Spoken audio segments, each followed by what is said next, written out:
व्यक्ती झाली, आपण तर व्यक्ती आहो. आपल्याला जर तेवढे जर सुंदर रजकण जर लागले तर आपलं काय होईल? विचार केला का याच्या मागं कधी? आपण फक्त कथा ऐकतो, सोडून देतो, परंतु ते रजकण आपल्या सुद्धा आयुष्याला लागावं, आपला सुद्धा उद्धार व्हावा अशी तर माझी इच्छा आहे. देवा, पुढचा जन्म कुठलाच देऊ नको, तुझी पायरी कर मला. जे कोणी साधू संत येतील आणि पाय देऊन जातील अशी मागणी करावी देवाकडे. आईल्या माता म्हणत होत्या, देवा साक्षात माझ्या पतीने मला श्राप दिलाय. मी म्हणत नाही माझ्या पतीने मला श्राप दिलाय, उलट चांगले केले की माझा उद्धार झालाय. भगवान प्रभू रामचंद्राजींचं दर्शन झाले, खूप आनंद वाटला. समोर जाता समोर जात असताना मिथिला नगरी येते. त्या मिथिला नगरीमध्ये माझ्या सीता मातेचं प्रागट्य झाले. साक्षात जगाची जननी जगदंबा माता भवानी यांचा जन्म त्या नगरीमध्ये झालेला आहे. प्रभू रामचंद्र कौशल्या मातेच्या उदरातून जन्माला आले, परंतु भवानी माता साक्षात या धरती मातेच्या गर्भातून जन्माला आलेले आहेत. चरित्र तुम्हाला सगळ्यांना माहीत आहे. खूप आनंद आहे. त्या नगरीमध्ये जाता सर्वच लोक संत आहेत. प्रत्येक व्यक्ती त्या नगरीतला संत आहे. खूप आनंद आहे. समोर गेलेले प्रभू रामचंद्र आणि गेल्याच्या नंतर एक आंब्याचं वण लागतं. सुंदर असे आंबे आहेत, आमराई आहे. आता तर आंबे पाहायलाच भेटणं झाले. आमच्या शेतातच भेटणं, तुमच्या शहरात कुठं भेटतील? आंब्याचे झाडं, आंबे असतात कुठूनही आपण आणतो आंबे, परंतु आंब्याचे झाडं बघायला भेटणं. परंतु पूर्वीचा काळ असा होता, शेतामध्ये एक एक व्यक्ती 40-40, 50-50 झाडं लावत होते आंब्याचे, आणि आंबे पण छान होते. आताचे आंबे काय तोंडात घालू वाटत नाहीत असे आंबे असतात. साखर टाकू टाकू भेजा, पण तो काय गोड लागत नाही. आताचे असे आंबे, सुंदर आंब्याचं वण लागलेले आहे. ते आंब्याच्या वनामध्ये जातात. गेल्याच्या नंतर प्रभू रामचंद्रजी तिथे राहतात. लखनजी सुद्धा सोबतच आहे, विश्वामित्र गुरुजी सुद्धा आहेत. गेल्याच्या नंतर तिघांचंही त्यावेळेस रामजी आणि लखनजी गुरूंसोबत नव्हते, काही कामाविषयी बाहेर गेलेले होते, मुद्दामून गेले होते. कारण माझे प्रभू रामचंद्र जर गुरुजींसोबत जर असते तर या ठिकाणी जनकजींचं लक्ष माझ्या प्रभू रामचंद्राकडे गेला असतं, गुरुजींकडे गेलं नसतं. ह्याच्याही मागचं रहस्य आहे. मुद्दामून माझे प्रभू रामचंद्रजी बाजूला निघून गेलेले, लखनजी सुद्धा निघून गेलेले आहेत. विश्वामित्रजी आहे, जनकजीने यावं, आणि विश्वामित्रचे गुरु आहेत ना, गुरुचं स्थान आहे. गुरु फार महत्वाचे, सुरुवातीपासून मी सांगत आलेली आहे. गुरूंचं दर्शन घेतलेलं आहे. दर्शन घेऊन त्या ठिकाणी विश्वामित्रजींना जनकजी म्हणत होते, गुरुजी तुम्ही वनामध्ये राहणार, आमच्याकडे चला ना. तितक्यात हे दोघं आले. बोलत असताना चर्चा चालू होती दोघांमध्ये. चर्चा चालू असताना हे दोघं आले. आल्याच्या नंतर जनकजीने माझ्या प्रभू रामचंद्रांना बघितलं, बघितल्याच्या नंतर बघतच राहिले.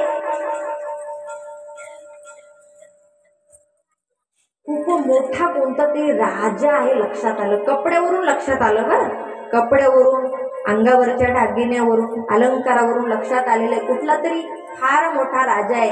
एवढा सुंदर राजासोबत लखनजी सुद्धा आहेत. बघत होते आणि बघत असताना म्हणतात, एवढ्या राजांचा मुलगा राजकुमार वनामध्ये राहणार, बरोबर नाही. त्या दोघांनाही घेऊन गेलेले आहेत.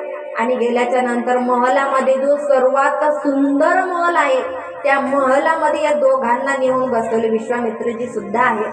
समोरची महलामध्ये राहतात. बरेच ते दिवस झाले. आता एक दिवस असा उजडला, त्या दिवशी माझा सीता मातेचा स्वयंवर आहे.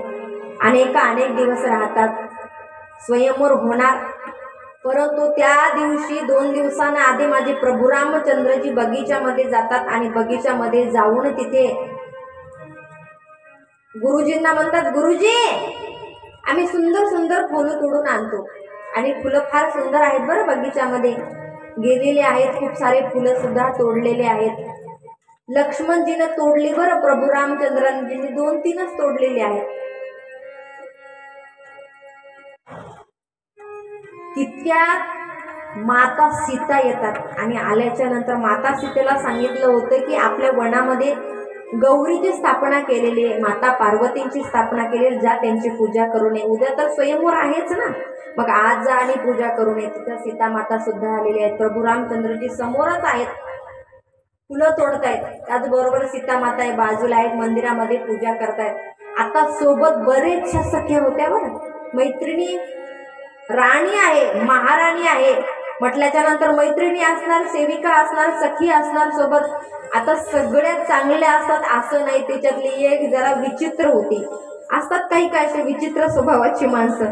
म्हणले सीता मातेचं चालू आहे नाही तर पूजा करणं, मग आपण फेरफटका मारून येऊ. आणि अशी एखादी असावी शांताबाई, इकडून तिकडून जाऊन येणार, सगळं करून सगळ्या चौकशा करून येणारी पाहिजे पण ना. अशी गोष्टी कळायला पाहिजेत ना गावातल्या, कुठं काय चाललंय म्हणून कळायला पाहिजेत की नाही. अशी पाहिजे एखादी. गेली फिरायला आणि या दोघांना बघितलं. रामजी लखनजी समोर उभे आहेत, फुलं तोडतायत. बघितल्याच्या नंतर मनामध्ये विचार करते, क्या खूप लग रहे, किती सुंदर दिसतायत ना हे जे आहेत ना सावळ्या रंगाचे, हे माझ्या सीता मातेचे वर म्हणून खूप सुंदर दिसतील. विचार करते आणि विचार करता करता धावतच आली सीता मातेजवळ. आणि झाली ना तुमची पूजा, चला आपण बगीच्यामध्ये फिरून येऊ. सांगितलं नाही बरं, सांगितलं नाहीये. हाताला पकडलं सीता मातेच्या, म्हटले चला ना, आता पूजा वगैरे सगळं काही झालंय, आपण बगीच्यामध्ये चक्कर मारून येऊ. हाताला पकडलेले सीता मातेच्या गेलेल्या आहेत, वनामध्ये जातात, फिरतात आणि नेमकं एका झाडाच्या थोडस बाजूला सीता मातेला उभं केले. आणि उभं केल्याच्या नंतर बोलते, सखी बोलते बरं. सखी म्हणते, सीता आता समोरून दोघं जण येणार आहेत बघा, खूप दिसायला सुंदर आहे. आणि नेमके तेवढ्यात ते समोरून दोघं आलेले, ते सगळ्या सख्या 8 जणी सखी होत्या माझ्या सीता मातेसोबत. त्या सगळ्या जणी एका ठिकाणी उभ्या, सीता माता सुद्धा उभ्या आहेत. माझे प्रभू रामचंद्रजी समोरून फुलं तोडत तोडत येत आहेत. आणि येत असताना सांगितलं, ते बघ किती सुंदर दिसतात सावळ्या रंगाचे, सीता माता हा वर तुमच्या करता खूप सुंदर दिसेल. सीता मातेनं प्रभू रामचंद्रांना बघितलं, लक्षात आलं हेच माझे मालक आहे, जगतजननी, जगाची माता आहे. तुम्हाला आम्हाला जन्माला घालणार, कळणार नाही का? कळालेलं आहे. सीता मातेनं बघितलं आणि दुसऱ्या क्षणाला डोळे लावले. का डोळे लावले? कारण तो भगवंत, तो देव, तो प्रभू, साक्षात प्रभू रामचंद्रजी माझ्या सीता मातेने डोळ्यामध्ये धारण केलेले आहेत आणि डोळे लावून घेतलेले आहेत. ह्या देवाला ना अखंड बघत राहावं. आणि खरंच किती सुंदर आहे ना तो देव, तुमच्या माझ्या सुद्धा अंतःकरणामध्ये असाच बसत राहावा. सीता मातेने डोळे लावलेले आहेत. दुसऱ्या क्षणाला डोळे उघडावे, परत प्रभू रामचंद्राचं दर्शन घ्यावं. आणि दर्शन घेतल्याच्या नंतर सीता माता राजवाड्यामध्ये निघून गेलेले आहेत. पण जात असताना ती जी सखी होती मधात मधात बोलणारी, ती परत बोलली, ऐका ऐका ऐका सीता माता, सखियांनो, उद्या याच वेळेला याच ठिकाणी सर्वजण पार्वती मातेच्या पूजे करता यायचं. हा मुद्दा प्रभू रामचंद्रांना ऐकायला जावं म्हणून झालं. आजचं झालं, उद्या सकाळ उजळली आहे. उजळल्याच्या नंतर परत आज ज्याप्रमाणे दर्शन घेतले त्याचप्रमाणे सीता माता गौरी पूजना करता गेलेले आहे. साक्षात प्रभू रामचंद्राचं दर्शन घेतलेलं आहे. आता मात्र स्वयंवराचा दिवस उजळल्याच्या नंतर महान राजा महाराजे राजकुंवर आलेले आहेत सीता स्वयंवरामध्ये. कोणाला नको एवढी सुंदर पत्नी पाहिजे ना. मग प्रत्येक राजा महाराजा आलेले, प्रत्येक जण आपापल्या आसनावरती बसलेले आहेत. बसल्याच्या नंतर जनकजींचं लक्ष या राजांकडे नव्हतं. जनकजींचं लक्ष फक्त आणि फक्त रामचंद्राकडे आणि लखनजीकडे होतं. सुंदर दिसायला राजकुंवर आहेत.